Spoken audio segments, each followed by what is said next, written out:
Hello, I'm Graham Fitch and I'm bringing you this video demonstration from Steinway Hall in London, and it illustrates my article in issue 91 of Pianist magazine. The subject of this presentation is fioritura, which is an Italian word. I'm sure I haven't pronounced it correctly, but I've given it my best shot. It simply means flowering, and it's that effect that singers do, where they have a little cadenza and they sing lots of fast notes, fioritura. When we see them in piano music, a lot of the time in Chopin's music, they appear in small note values, and they confuse a lot of people. How are you supposed to do them? You might have a slur over a group of small notes and it says 22 or 35. If you think about it for a minute, if the composer had wanted that to sound mathematically precisely, he wouldn't have written it imprecisely. And that's the whole point. It's not supposed to sound precise.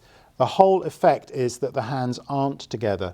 On the first note they're together, and on the first note of the next group, it could be over a bar line, or it could be over the beat, they wind up together again. But in the interim, they are free. So they must sound free, they must be improvisatory, and they can be very personal. If you listen to recordings of the great pianists playing Chopin, you won't find a recipe for these fioritura, but that doesn't necessarily help you to play them. So let me give you a few ideas about how we can actually work them out. And I'm going to start with the Opus 9 number 1 B-flat minor nocturne of Chopin, which has a group of 11 notes. I'm going to just put my glasses on so I get these numbers right. Yes, the first is a group of 11 and the next is a group of 22. So 11 in the right hand against 6 in the left hand. If you do a little bit of mathematics, you will find that you've got, 11 is almost 12, isn't it? So it's not quite 2 notes in the right hand to 1 note in the left hand. There's not quite enough. So we're going to have to put in a triplet, or we're going to spread that out. Let me show you.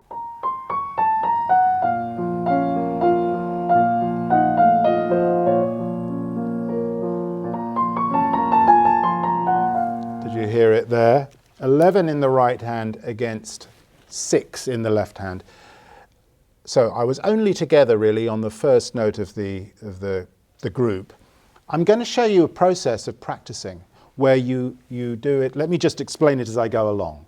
This is version number 1 of several different versions, several different precise versions, which is not what we're ultimately going to want, but this will help you to get to the imprecise version. Isn't it interesting how an imprecise version is actually what we're after in the end? But I suggest practicing a variety of precise versions. Here's precise version number 1. No pedal. So what I've got there is a triplet at the end and groups of semiquavers. I'm now going to put the triplet at the beginning.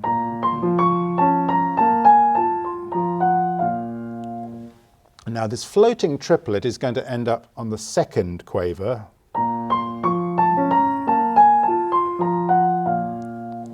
Did you hear it there?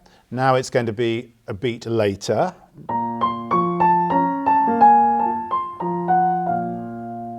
You getting the idea? This is my last version, I think.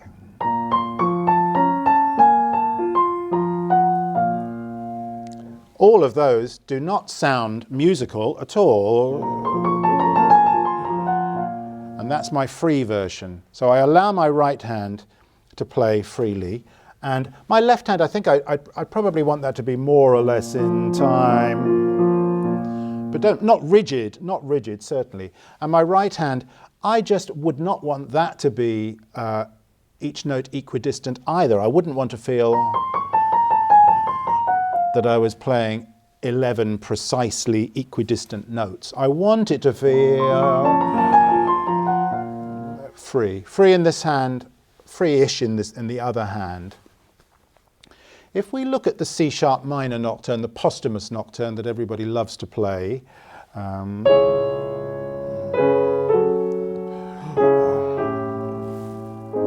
all know that one. I often get asked, what do I do about those great big passages of free notes in the coda? Well, if we look at the first one is a group of 18. Let me just show you that.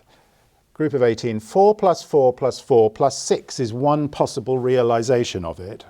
1, 2, 3, 4, 1, 2, 3, 4, 1, 2, 3, 4, 5, 6, 1. Did you hear how I organized that again quite precisely? You can use exactly the same treatment as I did with the B flat minor on this. So 1, 2, 3, 4, 1, 2, 3, 4, 1, 2, 3, 4, 1, 2, 3, 4, 5, 6, 1. Supposing I now put the 6 group at the beginning. 1, 2, 3, 4, 5, 6, 1, 2, 3, 4, 1, 2, 3, 4, 1, 2, 3, 4, 1. That's not how I'd want it to end up sounding, but it's a very good way of practicing it. This one is a 22, I don't know, I think it's a little more than that. Yes, it's way more than that, it's a 35.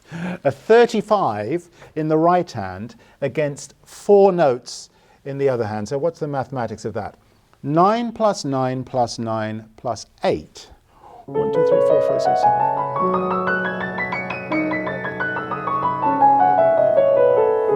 Did you hear them? 1, 2, 3, 4, 5, 6, 7, 8, 9, 1, 2, 3, 4, 5, 6, 7, 8, 9, 1, 2, 3, 4, 5, 6, 7, 8, 9, 1, 2, 3, 4, 5, 6, 7, 8. And the end result. Did you notice there that I actually allowed my left hand to breathe a little bit before the end?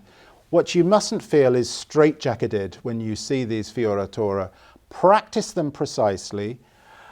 Very, very disciplined practice goes behind them. And in the end, you will feel free.